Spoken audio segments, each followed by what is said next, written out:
अजीत डोभाल जहां श्रीलंका पहुंचे हैं तो वहीं दूसरी तरफ बांग्लादेश में रूस की भी एंट्री हुई है। जानेंगे बांग्लादेश में रूस ने क्या कहा है और क्या अब बांग्लादेश में असली खिचड़ी पकने वाली है। जियोपॉलिटिक्स में बहुत कुछ चल रहा है, हमेशा की तरह जानने को मिलेगा बहुत कुछ। आइए जानते हैं इन खबरों को विस्तार से। श्रीलंका में 4 देशों के एनएसए मिल रहे हैं। एनएसए स्तरीय वार्ता होने जा रही है। इसमें भारत, श्रीलंका के साथ मालदीव और मॉरिशस भी शामिल है। भारत के राष्ट्रीय सुरक्षा सलाहकार अजीत डोभाल कोलंबो सुरक्षा सम्मेलन में भाग लेने के लिए आज श्रीलंका पहुंच गए हैं। इस दौरान आंतरिक और बाह्य सुरक्षा के मामलों में चारों देशों के एनएसए में बड़ी चर्चा होनी है। इन्होंने कहा है कि भारत के राष्ट्रीय सुरक्षा सलाहकार श्रीलंका के राष्ट्रपति रानिल विक्रमसिंघे से मुलाकात भी करेंगे। सम्मेलन अपने कोलंबो सचिवालय के साथ भारत, श्रीलंका, मालदीव, मॉरिशस के राष्ट्रीय सुरक्षा सलाहकारों तथा उप राष्ट्रीय सुरक्षा सलाहकारों को एक मंच में लाता है। सम्मेलन में बांग्लादेश और सेशल्स को पर्यवेक्षक का दर्जा प्राप्त है। इस सम्मेलन में समुद्री सुरक्षा, आतंकवाद निरोध और साइबर सुरक्षा से संबंधित मुद्दों पर चर्चा होती है तथा भारत हिंद महासागर में अपनी रणनीतिक चिंताओं से अवगत कराता है। यहाँ श्रीलंका में हाल फिलहाल में बहुत सारे घटनाक्रम हुए हैं और ये जो कोलंबो मीट है, ये कोलंबो मीट बहुत ही ज्यादा महत्वपूर्ण बताई जा रही है। अभी श्रीलंका में आने वाले समय में चुनाव भी होना है और ये श्रीलंका की अग्नि परीक्षा होगी, क्योंकि अब तक भारत ने श्रीलंका को बहुत सारी मदद करी है और भारत ने लगातार मदद पहुंचाई है। कोलंबो सिक्योरिटी कॉन्क्लेव में ये मुलाकात बहुत ज़्यादा महत्वपूर्ण है, क्योंकि ये इससे भारत अपने साथ साथ अपने पड़ोसियों की भी सुरक्षा को सुनिश्चित करता आया है। वैसे एक समय ऐसा था जब लग रहा था कि मालदीव इसमें साथ नहीं देने वाला है, पर यहाँ पर मालदीव भी यहाँ पर पहुँच रहा है, जो बहुत ज़्यादा महत्वपूर्ण है। वैसे आपको बता दूं, कोलंबो सिक्योरिटी कॉन्क्लेव इसे 2020 में स्थापित किया गया था। 2020 में सबसे पहले इसे बनाया गया था और इस कॉन्क्लेव में बांग्लादेश 5वें मेंबर के तौर पर वेलकम भी किया गया था। पर अभी जो ये मीटिंग बुलाई गई है, इस मीटिंग में आप देखेंगे कि यहाँ पर बांग्लादेश नहीं है। इस मीटिंग में सिर्फ मालदीव, सेशल्स, श्रीलंका और भारत है। पर इससे पहले यहाँ पर जब डिप्टी एनएसए की मीटिंग हो रही थी, तब भी यहाँ पर मौजूद थे बांग्लादेश के तरफ से, पर इस वक्त एनएसए लेवल की मीटिंग में ये मौजूद नहीं दिख रहे हैं। इस तरीके से कई बार घटनाक्रम बदलते रहे हैं। पिछली बार मालदीव इसमें शामिल नहीं हुआ था और इस बार बांग्लादेश एनएसए लेवल की मीटिंग में शामिल नहीं हो रहा है। हिंद महासागर क्षेत्र में कई सारे बदलाव देखने को मिल रहे हैं और इन बदलावों का काफी लंबा असर होने वाला है, ये भी जान लीजिए। हालांकि बहुत ज्यादा ये 2011 में बनाया गया एक ऐसा त्रिपक्षीय ग्रुप था जिसमें भारत, श्रीलंका और मालदीव थे। फिर इसमें मॉरिशस को जोड़ा गया, फिर इसमें बांग्लादेश को जोड़ा गया और सेशल्स, ये दोनों ऑब्जर्वर के तौर पर थे। पर अब धीरे धीरे यहाँ पर इन देशों को जोड़ा जा रहा है और मेन क्या था? मेन था चाइना को काउंटर करना, समुद्री सुरक्षा को बढ़ाना और सागर विजन को सफल बनाना।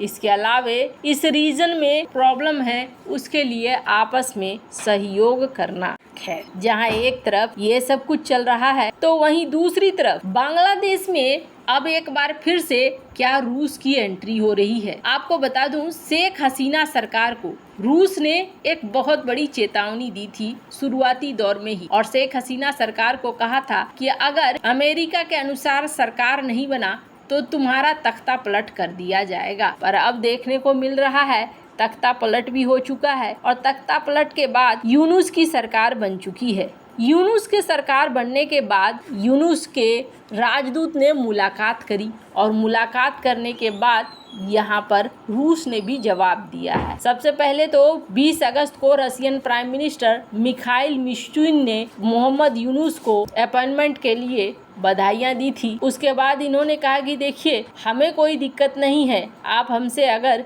रिश्तों को बनाए रखना चाहते हैं तो हम बिल्कुल भी रिश्तों को बनाए रखना चाहते हैं। वैसे बहुत सारे ऐसे फेक न्यूज भी फैल रहे हैं जिसमें ये बताया जा रहा है कि हम आपके साथ रिश्तों को नहीं रखना चाहते हैं, पर ये जो बात है ये बात गलत है, ऐसा कुछ भी नहीं है। वैसे आपको बता दूं, यहाँ पर बांग्लादेश ने क्या मांग करा है रसिया से। बांग्लादेश ने इनसे मांग किया है कि आप एक काम कीजिए, आप हमारी मदद कीजिए, आप ज़्यादा से ज़्यादा इंपोर्ट करिए हमसे, यानी कि चीज़ों को खरीदिए, हम बेचने के लिए आपको आधार बनाना चाहते हैं। हालांकि बांग्लादेश को रूस की तरफ से भी कहा गया कि हमें कोई दिक्कत नहीं है, हम आपके साथ सहयोग को बढ़ाते हुए आगे बढ़ना चाहते हैं। इसके अलावा ये भी कहा गया कि 5 गैस के कुएं खोदने को हम तैयार हैं आपके देश के अंदर। द बिजनेस स्टैंडर्ड की एक खबर देख सकते हैं, बांग्लादेश रूस रिलेशन बिल्कुल वैसे ही रहेंगे जैसे पहले थे, ये कहना है आमिर खुसरो का। अब यहाँ पर एक और समस्या आ रही है, और वो समस्या क्या है? वो सबसे बड़ी समस्या है रूपपुर का जो न्यूक्लियर पावर प्लांट है। बांग्लादेश और रसिया के बीच भारत के साथ साथ एक बड़ी दोस्ती थी, और ये दोस्ती का कारण है रूपपुर का प्लांट, न्यूक्लियर पावर प्लांट। इसके लिए बवाल भी मचा था पिछली बार जब रूस ने यहाँ पर सामान भेजा था, तो अमेरिका ने प्रतिबंध का डर दिखला दिया था, जिसके बाद बांग्लादेश ने उस जहाज को कहा था कि आप भारत पे ही माल उतार दो, भारत फिर अपने जहाज से हमारे पास भेजेगा। तो ये सारे काम भी हुए थे। अब लग रहा है जैसे कि भारत और रूस दोनों ही इसे पूरा करने के लिए आगे बढ़ सकते हैं। RNPP का करीब 85% काम पूरा हो चुका है। रूपपुर न्यूक्लियर प्लांट में 2 यूनिट है और कुल क्षमता 2400 मेगावाट की है। जानकारी के मुताबिक इसकी यूनिट 1 इसी साल चालू होनी थी, वहीं यूनिट 2 अगले साल कमीशन होनी थी। $5 बिलियन गबन करने का आरोप इसी न्यूक्लियर पावर प्लांट के तहत रखा गया है। वहीं रूस के राजदूत अलेक्जेंडर मतिसंकी ने इन आरोपों को खारिज किया। उन्होंने कहा कि अभी तो न्यूक्लियर पावर प्लांट का निर्माण चल रहा है, ऐसे में इतनी बड़ी रकम किसी को कैसे दी जा सकती है। RNPP बांग्लादेश का पहला न्यूक्लियर पावर प्लांट है जिसका निर्माण रूस की सरकारी कंपनी रोस्टाम कर रही है। कुछ रिपोर्ट्स में कहा गया कि शेख हसीना और उसके परिवार ने इस प्रोजेक्ट में बड़ा घोटाला किया। दरअसल Rooppur nuclear power plant Sheikh Hasina के ड्रीम प्रोजेक्ट में से एक है। वहीं पिछले महीने ही रूस की सरकारी कंपनी ने जानकारी दी कि RNPP के निर्माण में भारत की कुछ कंपनियां सहयोग कर रही हैं, यानी शेख हसीना के ड्रीम प्रोजेक्ट को पूरा करने में भारत और रूस मदद कर रहे थे। अब बीते दिनों जो